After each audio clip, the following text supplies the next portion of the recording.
इस केस ने सच में मेरे दिल को एकदम से हिला के रख दिया। सब लोग बोलते हैं बेटी पढ़ाओ बेटी बचाओ, कहाँ से बचेंगी बेटियां?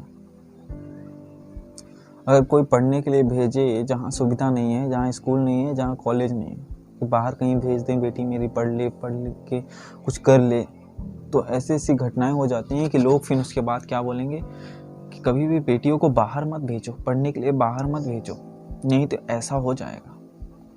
हाल ही में प्रयागराज की रहने वाली काजल पांडे, जो कि पढ़ने के लिए एक हॉस्टल में गई हुई थी, उसी हॉस्टल में एक लड़का रहता था अमन सिंह नाम का, जो कि एक नोट्स मांगने के बहाने उन्हें एक जंगल के पास में बुलाता है और उनका अपहरण कर लेता है। अपहरण करने के बाद उनका रेप करता है। रेप करने के बाद उस लड़की का मुंह दबाकर हत्या कर देता है। हत्या करने के बाद उसी जंगल में ले जाकर एक 80 फीट के कुएं में उनकी लाश को फेंक देता है। 2 दिन बाद उस लड़की की लाश मिलती है। 24 जनवरी 2022 को उस लड़की की लाश मिलती है। उसके बाद पुलिस अपनी कार्रवाई करती है। पता नहीं उस लड़की को न्याय मिलेगा या नहीं मिलेगा, पर जो वहाँ के लोग हैं, अब वो कभी भी अपनी बेटी को कभी भी पढ़ने के लिए कहीं भी बाहर नहीं भेजेंगे। अब वो एकदम से डर गए हैं कि ऐसा होता है। पहले के लोग इसीलिए शायद इतना डरते थे, जो कि पढ़ने के लिए कभी भी बाहर नहीं भेजते थे। खैर, शहर की लड़कियां जो हैं वो तो पढ़ लेती हैं, कुछ ना कुछ कर लेती हैं, पर गांव की लड़कियां आज भी कुछ करना चाहती हैं। बहुत सारे मैंने देखा है, अपने गांव में भी देखा है कि बहुत सारी ऐसी लड़कियां होती हैं जो अपनी लाइफ में कुछ ना कुछ करना चाहती हैं, पर उन्हें इसलिए रोक दिया जाता है क्योंकि उनके पास मौके नहीं होते, क्योंकि उन्हें बोला जाता है कि तुम लड़की हो, कहाँ जाओगी, कहाँ क्या करोगी। ऐसा समाज है, ऐसा सोच है लोगों की। कोई भी माँ बाप ये नहीं चाहता कि मेरी बेटी ना पढ़े, वो सब कोई चाहता है कि पढ़े। पर ऐसे हैवान जब तक रहेंगे तब तक हर एक माँ बाप हमेशा डरते रहेगा और कभी भी कहीं भी पढ़ने के लिए कहीं नहीं भेजेगा। इसके बाद जितना भी प्रयागराज का क्षेत्र है, इस घटना को सुनने के बाद हर एक माता पिता एकदम से डर जाएंगे। उसके बाद क्या पता बहुत सारे माता पिता ऐसे होंगे जो अपनी बेटी को कभी भी पढ़ने के लिए किसी भी हॉस्टल में नहीं भेजेंगे। किसी भी लड़की को कोई भी माँ बाप अगर भेजता है तो हमेशा हॉस्टल के भरोसे ही भेजता है। अगर हॉस्टल में ऐसे कांड होंगे तो कहाँ से होगा? तो बेटी पढ़ाओ बेटी बचाओ ये नारा सब कोई देता है, क्या सच में ये नारा आएगा काम में? ऐसे से जब तक भारत में समाज गंदा नहीं है, समाज में रहने वाले लोग गंदे हैं। जब तक कि यहाँ के लोग नहीं सुधरेंगे तब तक समाज नहीं सुधर सकता, और जब तक समाज नहीं सुधरेगा तब तक ये देश नहीं सुधर सकता। हर एक पर्सन का ये कर्तव्य बनता है, ये दायित्व बनता है कि वो अपनी सोच को बदले। ऐसे हैवान को कभी भी बचाना की कोशिश मत करें। ऐसे हैवान को रहने की कोई भी ज़रूरत नहीं है। ऐसे हैवान जब तक रहेंगे तब तक लड़कियां सुरक्षित नहीं। ये तो यूपी का एकमात्र एक केस है जो कि लड़की मर गई तब पता चला। लड़की मरने के बाद केस दर्ज हुआ, लाश मिली, इसके वजह से लोगों को पता चल पाया।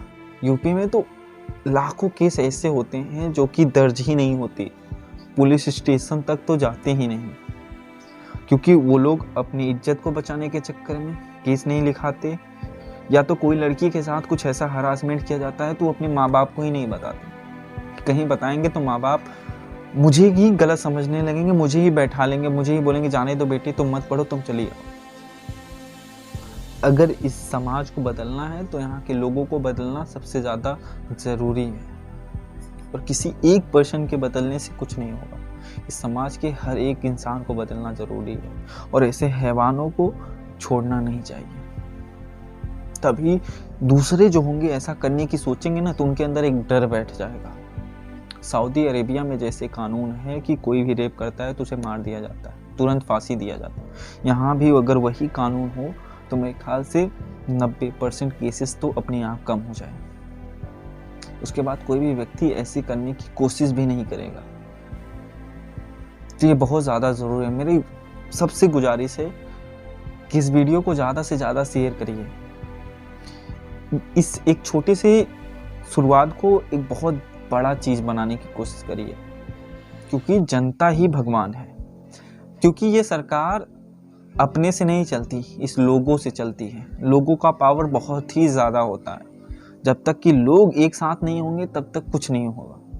लोगों के अंदर बहुत ज़्यादा ताकत है। पब्लिक चाहे तो कुछ भी कर सकती है, कुछ भी। लेकिन यही है, एक आदमी कभी भी कुछ नहीं कर पाएगा। हर एक इंसान को इकट्ठा होना पड़ता है, एक साथ में बोलना पड़ता है। निर्भया जैसे केस में 5-5 साल लग जाते हैं किसी भी चीज को सुनवाई करने में। मुजरिम पता है, सब कुछ पता है, फिर भी 5 साल लग जाते हैं केस को हटाने में। यहाँ तो कोई भी व्यक्ति कुछ भी करके चला जाए, अगर केस होता है तो 10 साल 5 साल लग ही जाएंगे उस केस का सुनवाई होने में। तारीख पे तारीख लेते रहेंगे। बाद में माँ बाप भी जो इंसाफ पाना चाहते हैं वो भी थक जाते हैं कि अपनी लाइफ जिए कि पूरी जिंदगी बस उसी में बिता दें, बस न्याय मांगने में कि न्याय दो न्याय दो। न्याय के बाद क्या मिलता है? बेचारापन।